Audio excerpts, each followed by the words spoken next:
संत मत धारा आपकी सेवा में प्रस्तुत।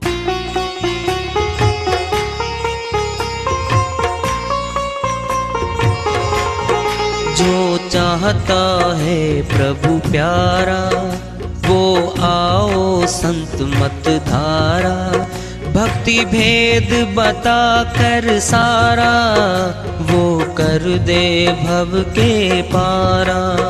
जो चाहता है प्रभु प्यारा वो आओ संत मत धारा, भक्ति भेद बता कर सारा वो कर दे भव के पारा। जो चाहता है प्रभु प्यारा।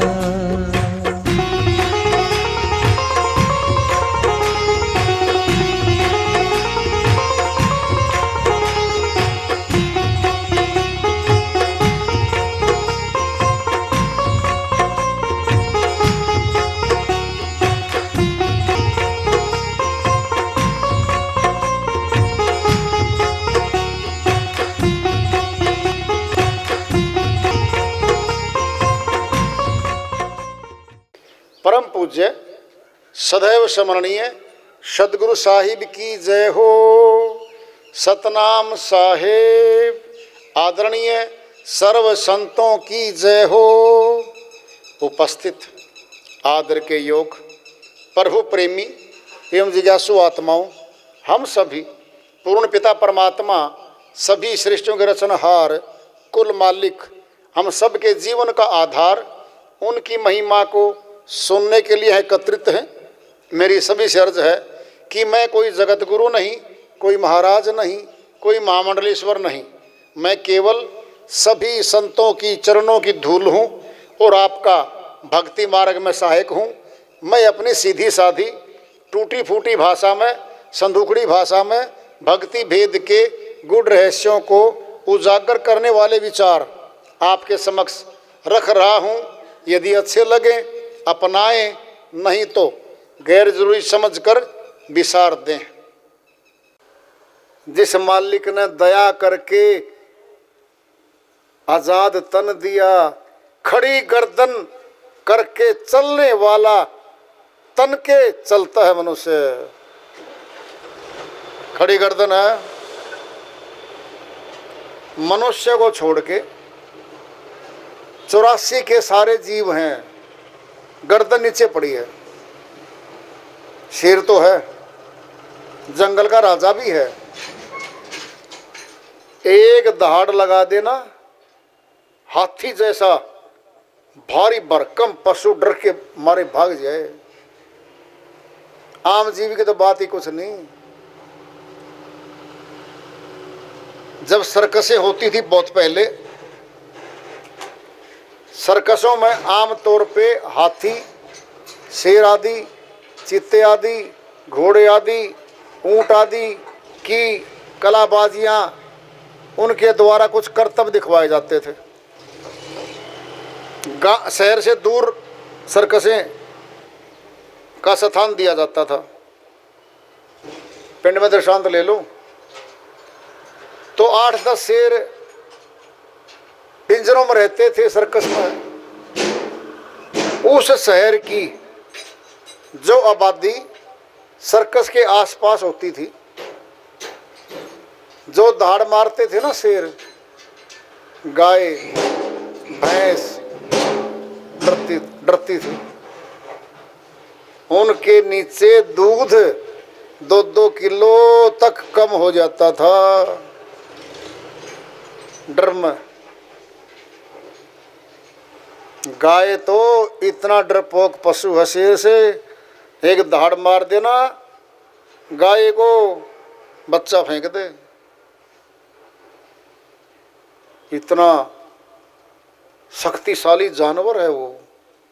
राजा तो है जंगल का, 4 पैरों पे चलता है, गुलाम है वो, आजाद नहीं है। ये मनुष्य तन जो शक्ति में तो चाहे शरीर की शक्ति में तो चाहिए कुत्ते से भी कम है, अपनी बुद्धि के बल पे अपने हथियारों के बल पे भारी भारी खूंखार जानवरों को अपने बस में करके नचाता ही है।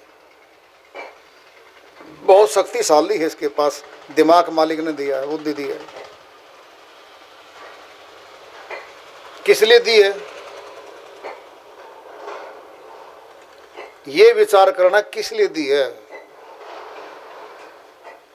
184 के जीव, सही पूछोगे ना, छोटा सा जीव भी अगर हथियार ना हो ना तो मनुष्य कमजोर है। कुत्ता है छोटा सा, गली में है, लट्ठी ना हो, हथियार ना हो, मनुष्य को जाने नहीं दे, वो गली से वापस कर दे। इतना कमजोर है मनुष्य, तो वो गुलाम है, कुछ नहीं मनुष्य के सामने। एक हथियार लाएगा मनुष्य, सारे भाग जाएंगे। वो शक्तिशाली उपाय तरीके मनुष्य को दे रखे मालिक ने। खड़ी गर्दन मनुष्य की है भाई, ध्यान से सुन लो। जब खड़ी गर्दन है तो कोई मतलब होगा इसका, ऊपर जाना है जी। अब तो ऊपर वाला जाने, हमने तो दवाई कर ली, सब कुछ कर लिया, डॉक्टरों से सब कुछ कर लिया, हम क्या कर सकते हैं आगे। अब तो ऊपर वाला जाने। फिर ऊपर वाले के पास जाने के लिए खड़ी गर्दन वाला तन दे दिया हमें। अब सुनना जरा, एक पटाखा है, होली पे दिवाली पे बच्चे बजाते हैं, चलाते भी हैं। एक रॉकेट है, खिलौना टाइप सा बच्चों का, उसके ऊपर बारूद भरी होती है, नीचे लिकड़ा है लकड़ी का सीधा सा, ऊपर भरी उसके बत्ती होती है एक। बच्चे जो आपस में जब देखते हैं ना, त्योहार आ गया भाई चलाओ, परिवार वाले भी देखते उसको, तो किसी गिलास में खड़ा कर दिया, सपोर्ट चाहिए थी उसको, या किसी मिट्टी में दाब दे, थोड़ा सा हल्का सा रेती में डाल दे, दबा दे थोड़ा सा, उसकी ना बत्ती पे दिया सलाई से या मोमबत्ती से जला के थोड़ा सा उसको टच कर दो, क्या होता है उसमें तो बारूद भरी भाई, सुर सुर करके आकाश में जाएगा वो। ये छोटी बात नहीं आ रही, बड़ी बात आ रही है, जरा देखना। वो उड़ गया, आकाश में गया, सिर था उसका ऊपर, क्या था, सिर ऊपर था। हमारा भी तो सिर ऊपर है, क्या टांगे मारी, लिकड़े ही तो, लकड़ी है तो, सारी शक्ति चेहरे पर बैठी हमारे पास, मुखड़ा, नासिका, आंखें, कान, सब हेड ऑफिसर तो ऊपर बैठा है, नीचे सारे शरीर के ऑर्गन्स नौकर चाकर हैं। अब सुनना जरा ध्यान से, प्राण योग मार्ग में योगी आए, हमारे अष्टांग योगी आए भाई। नासिका से हम श्वास लेते हैं, प्राण योग मार्ग भी नासिका से शुरुआत है। ध्यान से सुनते जाओ तुम। अब इसी की विधि जान के हमारे ऋषि मुनि जो आए, श्वास को अभ्यास करते करते धीरे धीरे मस्तक में स्थापित कर दिया। वहां महाकारण शरीर प्राप्त हो जाता है जीवात्मा को। ये शरीर तो बैठा रहता है, आत्मा सुरती उसमें से बाहर निकलती है। बोलते तो 10वें द्वार से निकलती है। 10वें द्वार से जब आत्मा सुरती निकलती है, कहाँ जाती है, ऊपर। कहाँ जाती है, ऊपर। कहाँ जाती है, ऊपर जाती है। वो क्यों जाती है ऊपर? अरे ऊपर वाले से मिलना है। तुम नीचे सोए रहोगे तो कब जाओगे ऊपर? कभी नहीं जाना। अगर सत्संग में सोए रहोगे फिर तो होली फतेह है। रात तो वैसे सोने के लिए बनी है। किन के लिए? जो दिन में काम करते हैं, थक जाते हैं, आराम करने के लिए 6 घंटे मिलती है उनको। अब सुनो, हमारी नासिका बत्ती है। क्या है? ये बत्ती तो है। श्वास जीवन है। हम इसी से तो जिंदा हैं। मुर्दे में जिंदे पुरुष मंत्र क्या है? श्वास बंद, प्राणहीन, प्राण नहीं आ रहे। क्या होता है? इसी नासिका के अग्रभाग पर जहां मस्तक है हमारा, यह शक्ति बैठी है जो 10वें द्वार से बाहर निकल के ब्रह्मांड में चलेगी, फिर उड़ेगी। अब देखना जरा, सिस्टम उल्टा हो जाएगा। ये आप देख लो, तुम सारे बैठे हो, करोड़ों में से एकाध निकल सकता है भाई। अब ध्यान से सुनना जरा। वो देख के आया ऊपर, क्या क्या है? ब्रह्मापुरी, विष्णुपुरी, शिवपुरी, अमरलोक कहाँ है? कैसे नूरों के ऊपर लोक हैं, कैसे क्या होगा वो देख के आया है। वो नीचे आता है, उसकी खुशी का ठिकाना नहीं होता।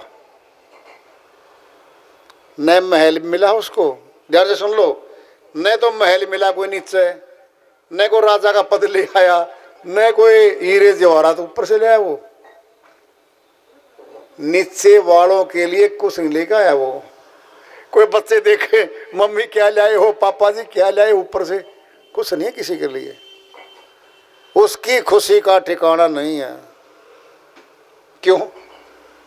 उसने वो चीज देख ली, कोई विरला देखता है। अब होगा जरा देखना झगड़ा, कहता भाई ऐसे से देखा। अब देखा परिवार ने नहीं, गांव ने नहीं, शहर ने नहीं, किसी ने देखा। क्यों झूठ बोलता है? दिखा हमारे को, और दिखा तो सकता नहीं। एक और शर्त सुन लो, शर्त ये है, भक्ति मार्ग में संत आए हैं हमारे, ऋषि मुनि जपी तपी आए हैं, वो खुद तो गए हैं, देख के भी आए हैं। दूसरे को ले जाके अपनी शक्ति से ले जाए, दिखा ले आए, ऐसा नहीं है, ऐसा अलाउड ही नहीं है। सिर्फ और सिर्फ साहिब कबीर साहिब तो चारों योगों में आते हैं और सुरतियों को अपने साथ ले जाके दिखा के वापिस भी ले आते। वो तो हैं भाई सामर्थ्यवान। लेकिन साथ में एक बात सुन लो, अगर कबीर साहिब की कोई कथा कर रहा है, कबीर साहिब एक ज्ञान को तत्व रूप में नहीं जानता, वह कथावाचक ही है। जैसे भागवत कथा करने वाले को, संसारी कथा करने वाले को कथा करने से कोई लाभ नहीं है। कबीर साहिब की भी कथा करते हैं लोग, कबीर साहिब के ज्ञान को यथार्थ में प्रैक्टिकल नहीं जानते होते, कथा करते हैं, उनको भी कुछ नहीं मिलता। क्यों? साहिब ने खुद कह रखा है, कबीर का गाया जो कोई गावे, 3 लोक में धक्के खावे। साहिब कहते हैं जो श्रीवाणी मैंने बोल दी और वो सारी श्रीवाणियां कोई बोल जाए, पाठ भी कर दे उनका, मैं नहीं मिलूंगा। अविनाशी रूप में मैं नहीं मिलता उस आदमी को। 3 लोग में धक्के खाती फिरेगी वो सुरती, आवागमन बंदी रहेगी वो सुरती। कबीर का गाया जो कोई बुझे, अंतर्गत की सूझे, चौथे लोक की सूझे, अमर लोक की सूझे। ये भी श्रीवाणी कबीर साहिब की है कि जो मैंने कहा है उसका भेद जान ले। कोई पूछ ले कि इसका अर्थ बताओ जी, जो कोई पूछे अंतर्गत की सूझे, चौथे लोक की सूझे। 3 लोक तो काल पुरुष के हैं, चौथा लोक सत्य लोक है, अमर लोक है।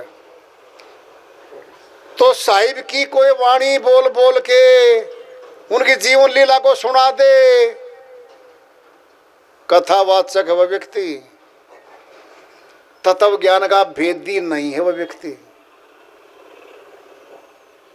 बात चल रही थी कि ऐसे तो साहिब आए भाई, आज भी साहिब तो कहाँ है, किसी शरीर में बैठे हो ऐसा कुछ नहीं है, शब्द रूप में है और शब्द ही खुदा है, परमात्मा है। शब्द ही धरती, शब्द आकाश, शब्द ही शब्द भयो प्रकाश, सगली सृष्टि शब्द के पाछे, नानक शब्द घटा घट अच्छे। गुरु नानक जी महाराज अमरलोक के संत हुए हैं। वे कहते हैं आदि में शब्द था, आज भी शब्द है। शब्द की रचना सारी, शब्द में सृष्टि समारी। नानक शब्द घटा घटा छे, हमारे घट में बैठ गए वो शब्द।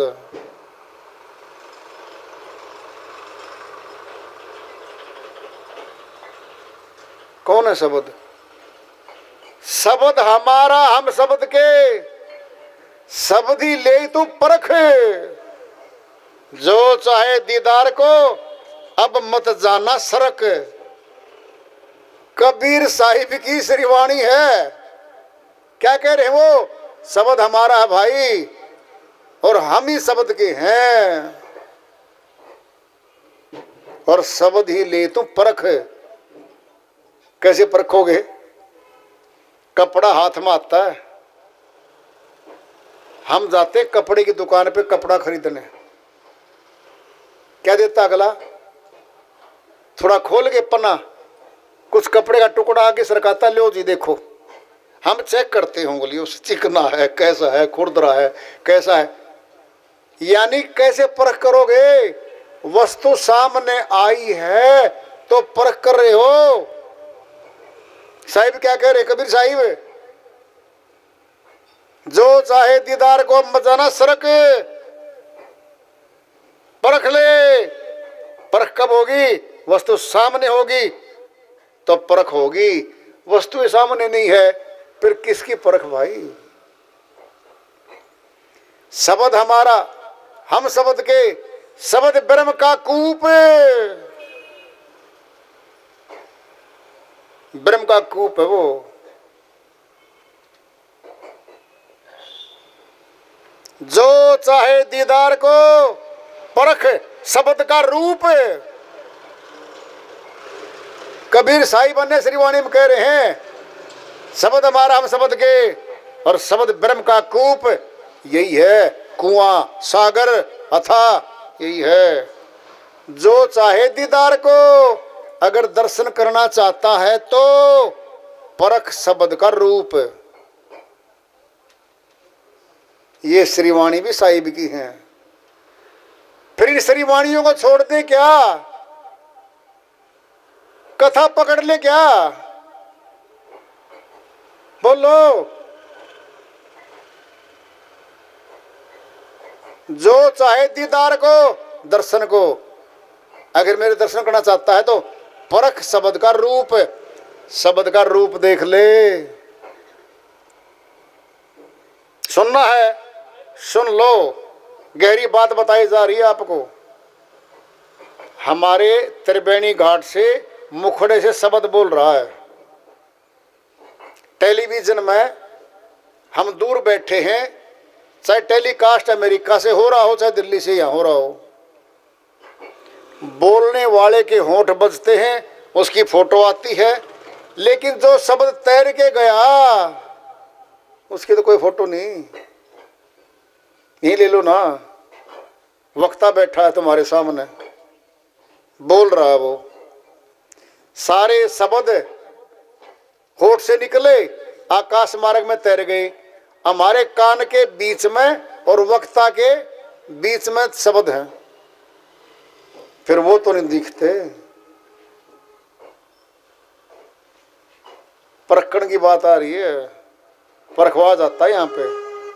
वो क्या परखवा जाएगा, उसी की बात बता रहे हैं आपको। जो शब्द जुबान से गया, कान तक गया, इसका आज तक कोई फोटो नहीं ले पाया। रिकॉर्डिंग करोगे आप किस चीज की?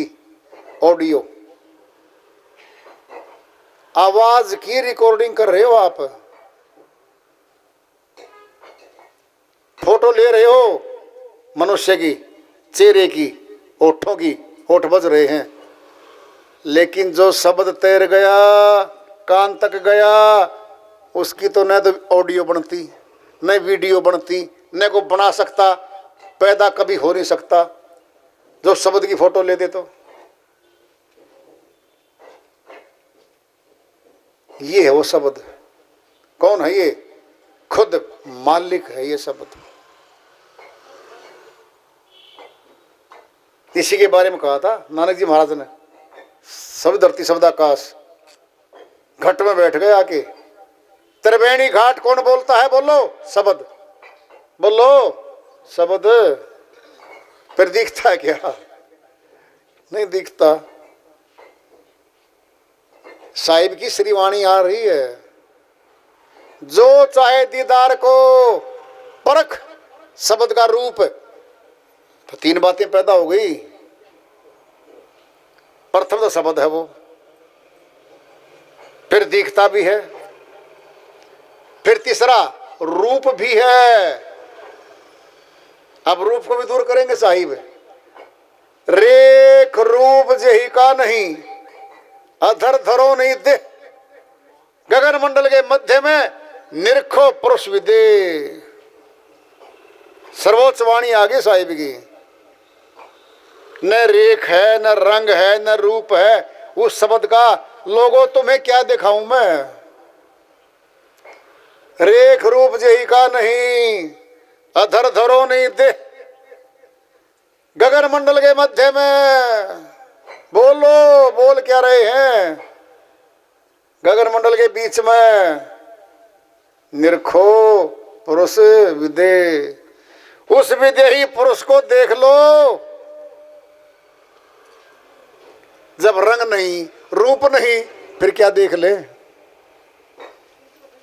ये अटपटी वाणियां हैं।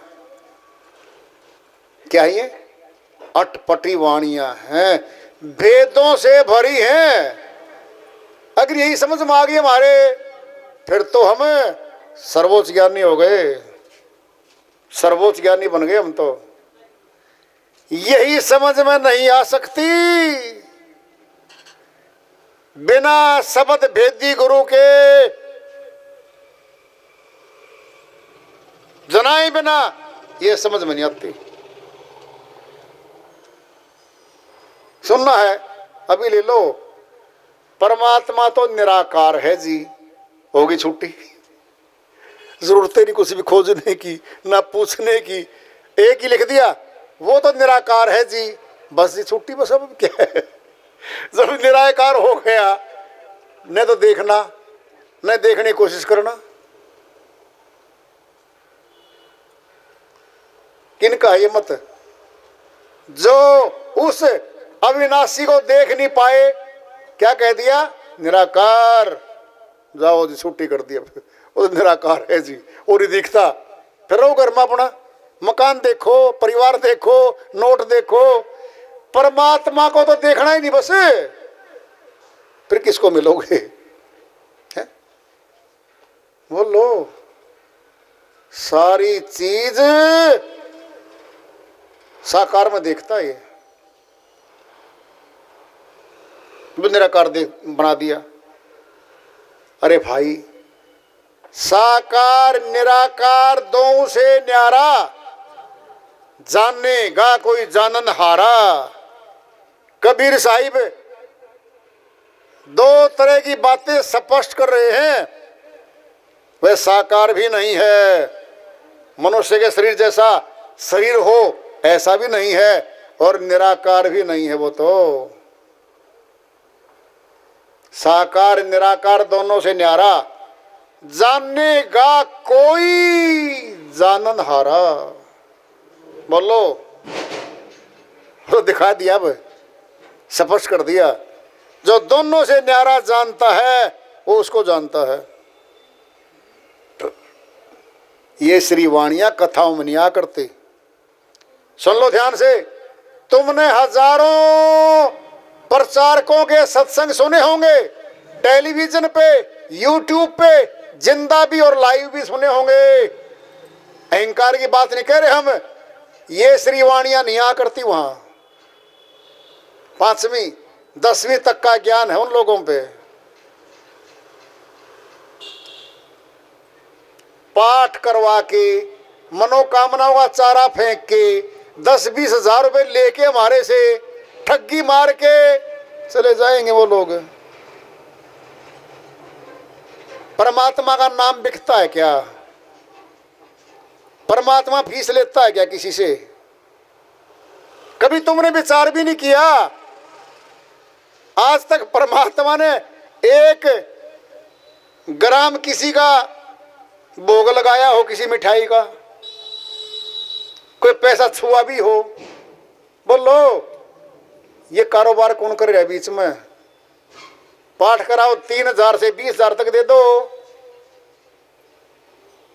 क्या ये वो बिचौला है जो खा रहा है, पैसों का व्यापार कर रहा है और नाम परमात्मा का ले रहा है? दंड मिलेगा उसको, दंड मिलेगा। क्यों? सुनना है, सुनो ध्यान से। सिपाही को गाली दे दी, 2-4 डंडे मार के छोड़ देगा मैं। और राजा को गाली दे दी, फांसी तोड़ेगा। क्या करेगा राजा? दंड में फांसी तोड़ेगा। साहिब पे ही नाम लेके ठगी मार ली। परमात्मा का नाम लेके ठगी मार गया कोई, दंड मिलेगा, नरक। नरक शुरुआत कहां से होती है नरक की? गुलामी से। और गुलामी कहां हमारी? जेल में। बोलो, कहां हमारी गुलामी शुरू? मनुष्य तन की गुलामी शुरू होती है जेल से। जेल में डाल दिया, कैद कर दिया, गुलाम बना लिया, गुलाम बना लिया।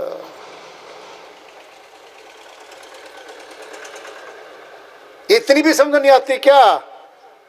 अरे मनुष्य तन अभी तो मरा नहीं है, वो जिंदा है, लेकिन मालिक का जब दंड शुरू होगा, पकड़ लो, पकड़ लिया, जेल में डाल दो, डाल दिया। अब क्या क्या हाल होगा आगे? बहुत बुरा हाल होगा। कर्म के फल में गुलाम बना के जेल में डलवा जाएगा पहले तो, फिर आगे अनंत जन्मों तक नरक भोगेगी वो जीवात्मा। क्यों? परमात्मा के अपराधी हैं वो जीवात्मा, परमात्मा के अपराधी हैं वो छोड़ता नहीं है। लूट लो माल 10-20 साल, परमात्मा के नाम पे लूट लो माल, बना लो किले, महल बना लो, चाहे जय जयकार करवा लो, चाहे, दंड मिलेगा भारी भाई, दंड मिलेगा। कैसी विडंबना मनुष्य की। किसी को कैद कर लिया, जेल में डाल लिया, और फिर भी वो परमात्मा है, फिर भी हमारा कुछ फायदा भला कर देगा वो। जो भूखा बैठा है हमें भोजन करवा देगा वो। इतना भी नहीं सोच पाते हम। जो अपना ही कल्याण नहीं कर सकता, अपने आप को आजाद नहीं करवा सकता, जो हमारी गुलामी काट देगा क्या? इतनी भी बुद्धि नहीं रही मनुष्य में।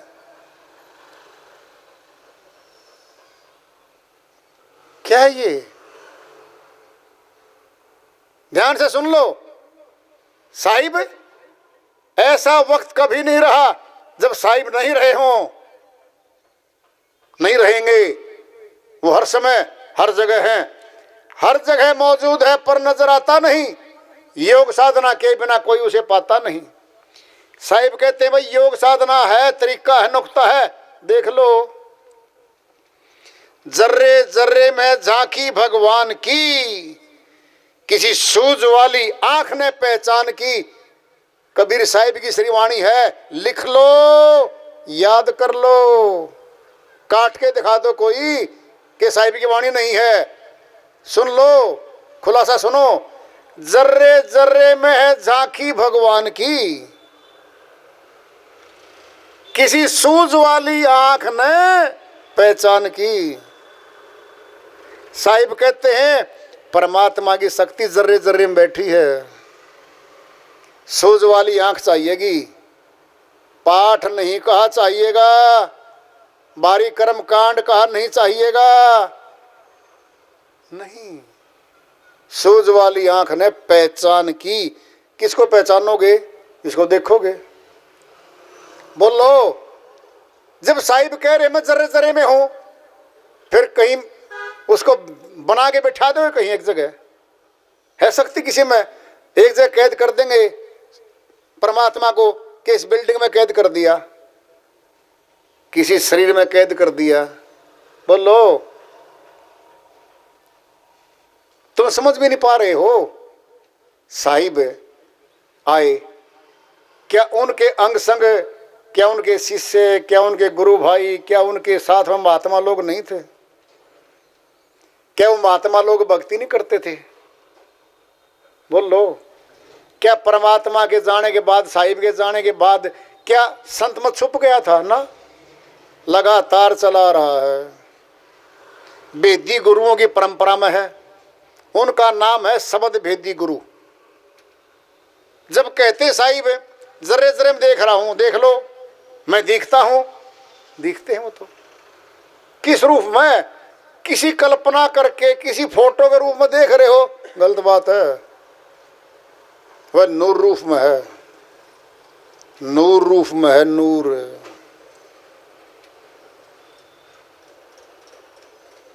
जलवा देखा मालिक का।